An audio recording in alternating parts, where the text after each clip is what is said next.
राहुरी तालुक्यातील देवळाली प्रवरा येथील पल्लवी ढोस या 25 वर्षीय विवाहित तरुणीने काल दिनांक 19 जुलै रोजी रात्रीच्या सुमारास विहिरीत उडी घेऊन आत्महत्या केल्याची घटना आज सकाळी उघडकीस आली आहे। तिचा मृतदेह आज दिनांक 20 जुलै रोजी सकाळी घराशेजारील विहिरीत पाण्यावर तरंगताना आढळून आला आहे। राहुरी तालुक्यातील देवळाली प्रवरा चिंचोली फाटा रोडवर ढोस वस्ती येथील रहिवासी पल्लवी बाबासाहेब ढोस वय वर्ष 25 हिने काल दिनांक 19 जुलै 2025 रोजी रात्री 9 नंतर घराशेजारील विहिरीत उडी घेऊन आत्महत्या केली।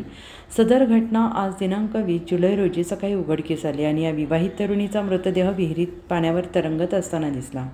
घटनास्थळी माजी नगरसेवक सचिन ढोस, वंचित बहुजन आघाडीचे तालुका अध्यक्ष संतोष चोळके, परिसरातील तरुणांनी सदर विवाहित तरुणीचा मृतदेह विहिरीतून बाहेर काढला, रुग्णवाहिकेतून राहुरी येथील शासकीय रुग्णालयात आणला। वैद्यकीय सूत्रांनी उपचारापूर्वी ती मयत झाल्याचे सांगितले। शवविच्छेदनानंतर या विवाहित महिलेवर देवळाली प्रवरा येथील ढोस वस्तीवर अंत्यसंस्कार करण्यात आले। राहुरी पोलिसांनी अकस्मात मृत्यूची नोंद केलेली आहे। आत्महत्येचे कारण अद्याप अस्पष्ट आहे आणि राहुरीचे पोलीस पुढील तपास सुरू करत असून आत्महत्याग्रस्त महिलेच्या पाठीमागे 2 मुले, पती, आई वडील, सासू सासरे असा परिवार आहे। तिच्या मृत्यूने परिसरात हळहळ व्यक्त केली जाते आहे। दीपक साळवेंसह न्यूज 14 राहुरी।